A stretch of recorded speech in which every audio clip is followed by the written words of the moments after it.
কাম কাম কাম কামই হলো ধর্ম, কামই হলো কর্ম। কাম ছাড়া আর কিছুই নাই। কাম তো আমার কইরা খাইতেই হবে। আমি কাম ছাড়া খাইতেও পারবো না, আমার খাইতেও দেবে না বাড়ির থেকে, কিছু করার নেই। আর তার জন্য আমি কাজ করতে চলেছি। সকাল সকাল সব কাজ হয়ে গেছে, তারপরে ওই ঘরটা মোছা বাকি ছিল।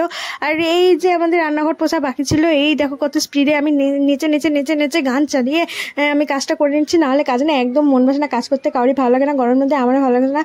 তাও আজকে গরমটা কম ছিল, তার জন্য আমি একটু কাজটা স্পিডে করে নিচ্ছিলাম, গান যেটা করছিলাম তার জন্য আমার কাজ করতে ভালো লাগছিল। আর এদের এসে দেখি কাজ বাজ সেরে এরা তো ভালো আরামসেই আছে, চারিদিকে সব ল্যান্ডা প্যান্ডা নিয়ে গোষ্ঠী শুদ্ধ ঘুমিয়ে আছে, আর আমি এখানে কাজ করে মরছি। আর এখানটা আমি হোলিকের মতো চলে যাচ্ছিলাম বম্মাদের ঘরে। আজকে তো জামাই ষষ্ঠী, এই কারণে আমাকে নিমন্ত্রণ করেছে, না করলেও আমি চলে যেতাম, কিছু করার নেই, খাসির মাংস হয়েছে বলে কথা।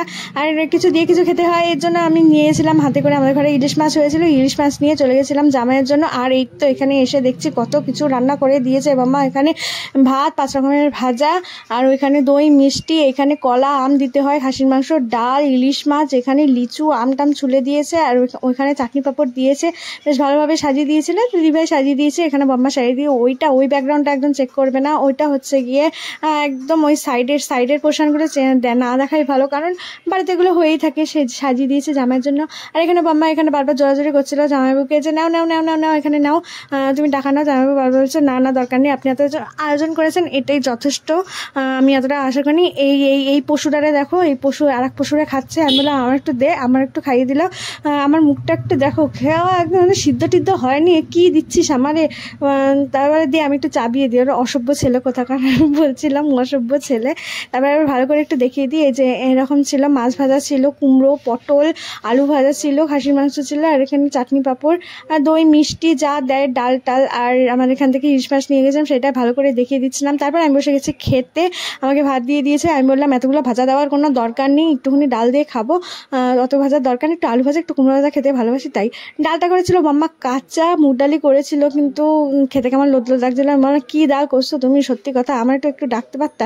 মাম্মা বলছে যা করছে তাই খা, গরমের মধ্যে এই যে করে দিছি তোদের ভাগ্য ভালো। যাই হোক আমি একটু খেয়ে নিলাম, নিয়ে ভালো করে মেখে। আলু ভাজা দিয়ে খেতে কার কার ভালো লাগে অবশ্যই কমেন্ট করে জানিও। তারপরে শুধু শুধু খেতে একদমই ভালো লাগছিল না বলে আমি একটু পেঁয়াজ দিয়ে খেয়েছিলাম, বেশ টেস্ট লাগছিল খেতে। এই দেখো কপাত করে মুখের মধ্যে ঢুকিয়ে দিলাম। আর এখানে বম্মা কোথায় জামাইকে পাখা দিয়ে হাওয়া করবে, সেখানে দিদিভাই নিয়ে বসে রয়েছে পাখা, ওর বরকে ও হাওয়া করছিল। উপরে পাখা তো ঢ্যাক ঢ্যাক করে আওয়াজ হচ্ছিল, কোনো তো হাওয়াই হয় না। তারপরে আমার পাতে চলে আসলে ওই যে সস টাপা আর খাসির মাংস। অনেকদিন পরে খাসির মাংস খাচ্ছি, মন প্রাণ ভরে, পেট ভরে, সব ভরে খাবো। আমার পেটটা একটু বেশি ভরে গেছিলো, কিছু করার নেই, অবস্থা লোড হয়ে গেছিলো, আমি অতটাও খাই না। তার আগে গরম যা পড়েছে, জল খেয়ে খেয়ে খেয়ে খেয়ে আগে পেট ভরে নিলে পরে কি আর খাসির মাংস খেতে পারবো, এতটাই গরম ছিল। এখানে আমি ধরতে পারছিলাম না, বারবার দেখবে আমি ফেলে দিচ্ছিলাম। আর আমি ভালো করে দেখাচ্ছিলাম, শর্ট ছাড়তে হবে এর জন্য ভালো করে দেখাচ্ছিলাম এখানে।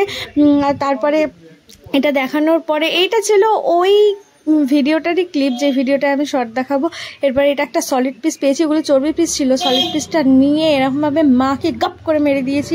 আর এখানে দাঁত দেখে, জন্তুর মতো দাঁত দেখে ভয় পাওয়ার কিছু নাই, আমার দাঁতগুলি যেহেতু এরকম কিছু করা নাই, ভগবানের দান আমার এরকমভাবে ঢুকবেই, ওরকমভাবে হাসি দেখে রাক্ষসে আমাকে বলো না।